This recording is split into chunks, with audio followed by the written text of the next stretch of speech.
یا ایھا الذین آمنوا، ایمان والو، اذا تناجیتم، جب تم سرگوشی کرو، فلا تناجوا بالاثم والعدوان، تو حق تلفی اور زیادتی کے معاملات، و معصیت الرسول، اور رسول کی نافرمانی کے معاملے میں سرگوشی مت کرو، وتناجوا بالبر والتقوی، اور خیر اور تقوی کے معاملات میں البتہ تم سرگوشی کر سکتے ہو، واتقوا اللہ، اور اللہ سے ڈرو، الذی الیہ تحشرون، جس کی طرف تم سب کو حاضر ہونا ہے، جمع ہونا ہے۔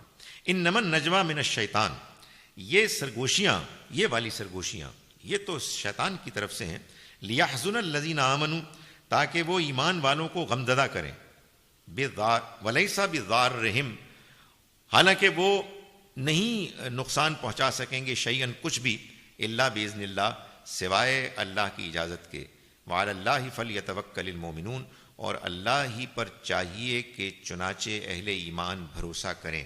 یعنی اس طرح کی جو باتیں ہوتی ہیں، اس کے نتیجے میں ایک ڈپریشن، موریل کی ایک کمی، اور ایک انسان کے اندر ایک دوسرے کے بارے میں غلط فہمی پیدا ہوتی ہے۔ تو یہ وہ چیز ہے کہ جس کو اوائڈ کرنا چاہیے، اور پازیٹیو چیزوں کے بارے میں بات کرنا چاہیے۔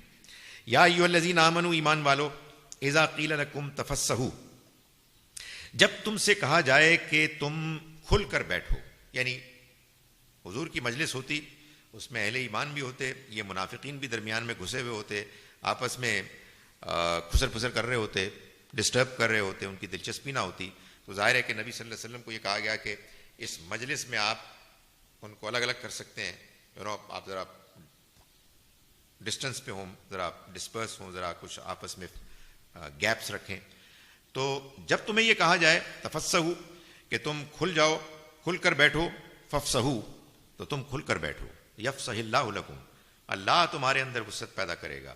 وَإِذَا قِيلَ انشُزُوا، اور جب کہا جائے کہ اٹھ کر چلے جاؤ، فانشزوا، تو تم اٹھ کر چلے جاؤ، یرفع اللہ، تو اللہ بلند کرے گا، الذین آمنوا منکم، ان کو کہ جو ایمان لائے تم میں سے، والذین اوتوا العلم، اور ان کو کہ جنہیں علم دیا گیا، درجات کے لحاظ سے، یعنی ان کو جب یہ رویہ اختیار کریں گے تو ان کو درجات کے لحاظ سے وہ بلند کرے گا علم میں۔ واللہ بما تعملون خبیر، معاف کیجیے گا، اہل علم کو دین کے درجات میں، اور اللہ جو کچھ بھی تم عمل کرتے ہو اس سے باخبر ہے۔ یا ایھا الذین آمنوا، ایمان والو، اذا ناجیتم الرسول، جب تم رسول سے الگ سے تخلیے میں بات کرو، فقدموا بین یدی نجواکم صدقہ، تو اس سے پہلے کہ تم ان سے ملو، ان سے تخلیے میں بات کرو، کچھ صدقہ دے دو، ذالک خیر لکم واطہر، یہ تمہارے لیے بہتر بھی ہے اور پاکیزگی کا ذریعہ بھی بننے کا باعث بنے گا۔ فإن لم تجدوا، پھر اگر تم نہ پاؤ صدقہ کرنے کی کیپیسٹی، فإن اللہ غفور رحیم، تو اللہ مغفرت کرنے والا، رحم کرنے والا ہے۔ یعنی کوئی آدمی غریب ہے اور وہ بات کرنا چاہتا ہے حضور سے الگ سے، تو پھر اس کے لیے یہ پابندی نہیں ہے۔ آگے سنیں، اشفقتم ان تقدموا بین یدی نجواکم صدقات، کیا تم اس بات سے ڈر گئے کہ تم آگے اپنے جو نجوا ہے، تخلیے میں ملاقات ہے، اس میں تم کوئی صدقہ کرو، فإذ لم تفعلوا، پھر اگر تم ایسا نہ کر سکے، وتاب اللہ علیکم، اور اللہ نے تمہاری طرف میلان کیا، تمہاری طرف رجوع کیا، فاقیموا الصلاۃ وآتوا الزکاۃ، پھر تم نے نماز کا اہتمام کیا اور زکوٰۃ دی، واطیعوا اللہ ورسولہ، اور اللہ کی اور اس کے رسول کی اطاعت کی، تو اب اس کی کوئی پابندی نہیں، وہ پابندی اٹھ گئی۔ واللہ خبیر بما تعملون، اللہ جو کچھ تم کرتے ہو اس سے باخبر ہے۔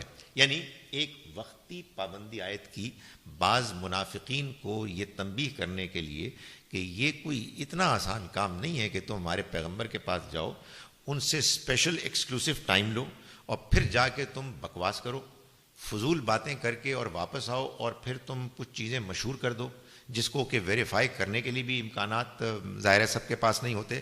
تو ایک طرح کی ایک پابندی عائد کر دی، اور ظاہر ہے کہ منافق اللہ کے پیغمبر سے ملاقات کرنے کے لیے صدقہ کہاں کرتے، وہ تو کنجوس قسم کے لوگ تھے، ان کو تو ان کو روکنے کے لیے ایک میجر اڈاپٹ کیا گیا، اور پھر معلوم ہوتا ہے کہ کچھ عرصے کے بعد اس کو دوبارہ ختم کر دیا گیا، اس پابندی کو۔ تو ایک وقتی طریقہ تھا۔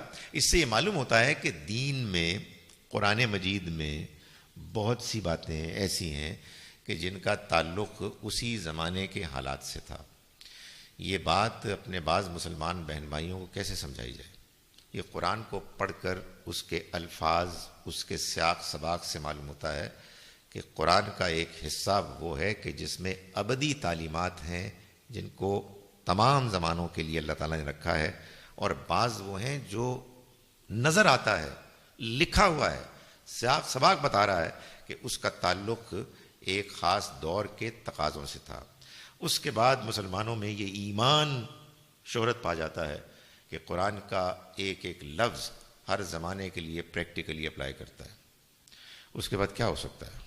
کچھ نہیں ہو سکتا سوائے اس کے کہ بندہ دیکھے کہ جو تماشے ہو رہے ہیں کہ لوگوں کی گردنیں کاٹی جا رہی ہیں اس لیے کہ قرآن میں لکھا ہوا ہے کہ مشرکین کو قتل کرو.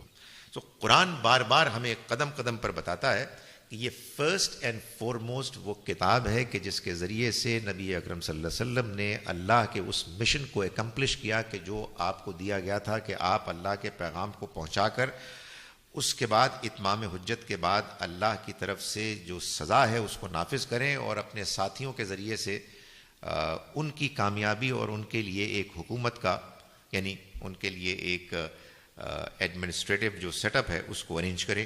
یہ کام ہونا تھا اور اس کام کے لیے یہ کتاب در حقیقت آپ کی رہنمائی کرتی تھی قدم قدم پر. اس میں جو سب کچھ اللہ نے نازل کیا اس کو محفوظ کر لیا. اس کا ایک حصہ وہ ہے کہ جو اس خاص مشن کے لیے تھا اور ایک حصہ وہ ہے کہ جو ہمیشہ کے لیے ہے. اس کو سمجھنے کے لیے ہمیں غور کرنا ہوگا، آپس میں گفتگو کرنی ہوگی اور عقل کو استعمال کرنا ہوگا. الم تری الی الذین تولوا قوما غضب اللہ علیہم، کیا تم نے نہیں دیکھا انہیں کہ جو ان لوگوں سے دوستی رکھتے ہیں کہ جن پر اللہ نے غصہ کیا، اللہ کا غضب ہوا، یعنی یہودی. ظاہر ہے کہ اس میں اللہ تعالیٰ نے بہت سارے لوگوں پہ بہت سارا غصہ بھی کیا ہے جو اس زمانے میں موجود تھے. آپ اگر قرآن مجید کو اپلائی کرنے لگیں گے اپنے زمانے میں تو کچھ لوگ تو آپ کو چاہیے کہ جن پہ آپ غصہ کریں، اور وہ لوگ کرتے ہیں. پھر وہی اللہ میاں کے حکم پہ عمل کرنا ہے کہ نہیں کرنا، تو وہ پکڑتے ہیں اور لوگوں پہ غصہ کرتے ہیں. تو فرمایا کہ کیا تم نے نہیں دیکھا ان لوگوں کو کہ جو دوستی کرتے ہیں ان لوگوں سے کہ جن پر اللہ کا غضب ہوا، یعنی وہ لوگ کہ جو یہودی تھے جنہوں نے کہ اللہ کے دین کو پامال کیا. ما ہم منکم ولا منہم، یہ وہ لوگ ہیں جو ان میں سے بھی نہیں ہیں اور تم میں سے بھی نہیں ہیں. یہ ایک بالکل مشکوک قسم کے لوگ ہیں. وَيَحْلِفُونَ عَلَى الْكَذِبِ وَهُمْ يَعْلَمُونَ، اور وہ جانتے بوجھتے ہوئے اپنے جھوٹ پر قسمیں کھاتے ہیں اور دھوکہ دیتے ہیں. اتخذوا ایمانہم جنتاً، یہ اپنی قسموں کو ڈھال بنا رہے ہیں. فصدوا عن سبیل اللہ، اور یہ اللہ کے راستے سے رک گئے. فلہم عذاب مہین، ان کے لیے بڑی ذلت کا عذاب ہے. یعنی قسمیں کھا کے جھوٹ بولتے ہیں، اپنے آپ کو ڈیفینڈ کرتے ہیں، اور اس کی وجہ سے اب ان کی وہ توفیق سے محروم ہو گئے ہیں، انہیں بات ہی سمجھ میں نہیں آ رہی. لن تغنی عنہم اموالہم ولا اولادہم من اللہ شیئا، ان کے مال اور ان کی اولاد اللہ کی پکڑ سے ان کو ہرگز نہیں بچا سکے گی. اولئک اصحاب النار، یہ وہ لوگ ہیں کہ جو آگ والے ہیں. ہم فیہا خالدون، وہ اس میں ہمیشہ رہیں گے. یوم یبعثہم اللہ جمیعا، اس دن جب کہ اللہ سب کو اٹھائے گا.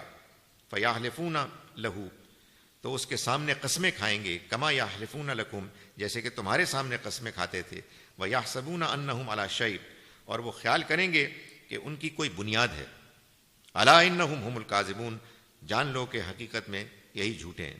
استحوذ علیہم الشیطان فانساہم ذکر اللہ، ان پر شیطان نے غلبہ پا لیا تو انہوں نے بھلا دیا، تو اس نے بھلا دیا ان کو اللہ کے ذکر سے. اللہ کی یاد انہیں بھلا دی اس نے. اولئک حزب الشیطان، یہ ہیں کہ جو شیطان کا گروہ ہیں. الا ان حزب الشیطان هم الخاسرون، جان لو کہ شیطان کا گروہ، شیطان کی پارٹی وہی نامراد ہونے والی ہے. ان الذین یحادون اللہ ورسولہ، جان لو کہ جو اللہ اور اس کے رسول سے دشمنی کریں گے. اولئک فی الاذلین، یہ وہ لوگ ہیں کہ جو لازماً ذلیل ہو کے رہیں گے. کتب اللہ، اللہ نے لکھ دیا ہے. لاغلبن، لازماً میں غالب آؤں گا. انا و رسولی، میں بھی اور میرے رسول بھی. ان اللہ قوی عزیز، یقیناً اللہ زور والا ہے، زبردست ہے. یہ ہے وہ پرنسپل سٹیٹمنٹ کہ جو اللہ تعالیٰ نے دی ہے اپنے رسولوں کے بارے میں. جو ان کی مخالفت کریں گے وہ ذلیل ہوں گے، اور اللہ اور ان کے رسول لازماً غالب آئیں گے، اس لیے کہ اللہ قوی ہے، اللہ عزیز ہے. یہی اللہ نے ہر رسول کے معاملے میں کیا، یہی اللہ تعالیٰ نے نبی اکرم صلی اللہ علیہ وسلم کے معاملے میں کیا. ہمارے یہاں بہت سے لوگ ان آیات کو اپنے لیے استعمال کرتے ہیں۔ لا تجد قوما یؤمنون باللہ، تم کبھی نہیں دیکھو گے ان لوگوں کو کہ جو اللہ پر ایمان رکھتے ہیں والیوم الآخر، اور آخرت کے دن پر، یوادون من حاد اللہ ورسولہ، کہ وہ دوستی رکھیں گے ان سے کہ جو اللہ اور اس کے رسول کے دشمن ہیں، یعنی جو واقعی اللہ اور آخرت کے دن پر ایمان رکھتے ہیں وہ ان لوگوں سے دوستی نہیں رکھ سکتے کہ جو اللہ اور اس کے رسول کی دشمنی اختیار کرنے والے ہیں۔ وَلَوْ كَانُوا آبَاءَهُمْ أَوْ أَبْنَاءَهُمْ أَوْ إِخْوَانَهُمْ أَوْ عَشِيرَتَهُمْ، چاہے وہ ان کے باپ، بیٹے، بھائی اور رشتہ دار ہی کیوں نہ ہو۔ یہ اس میں کوئی شک نہیں کہ صحابہ کرام نے یہ کر دکھایا، باپ سامنے ہو، بیٹا سامنے ہو، رشتہ دار ہو۔ حیرت انگیز ہے ان کی کنٹریبیوشن اور سنسیریٹی۔ اولئک کتب فی قلوبہم الایمان، یہ وہ لوگ ہیں کہ لکھ دیا ہے ان کے دلوں میں اس نے ایمان کو، وأیدہم بروح منہ، اور اس نے خاص اپنے فیض سے ان کی مدد کی، ان کی تائید کی۔ وَيُدْخِلُهُمْ جَنَّاتٍ تَجْرِي مِن تَحْتِهَا الْأَنْهَارُ خَالِدِينَ فِيهَا، وہ داخل کرے گا ان کو ایسے باغات میں کہ بہتی ہوں گی جن کے نیچے نہریں، وہ رہیں گے ان میں ہمیشہ کے لیے۔ رضی اللہ عنہم، راضی ہو گیا اللہ ان سے، ورضوا عنہ، اور وہ بھی راضی ہو گئے اس سے، یعنی ان کی پرفارمنس سے اللہ راضی ہو گیا، اور اللہ نے جس طرح سے ان کو نوازا اس دنیا میں اطمینان سے اور آخرت میں انعام سے، وہ اس سے راضی ہو گئے۔ اولئک حزب اللہ، یہی ہیں کہ جو اللہ کا حزب ہیں، اللہ کی پارٹی ہیں۔ الا ان حزب اللہ هم المفلحون، جان لو کہ اللہ کی پارٹی، اللہ کے حزب یہی ہیں کہ جو فلاح پانے والے ہیں۔ اسی سے بعض پارٹیوں کا نام حزب اللہ ہوتا ہے۔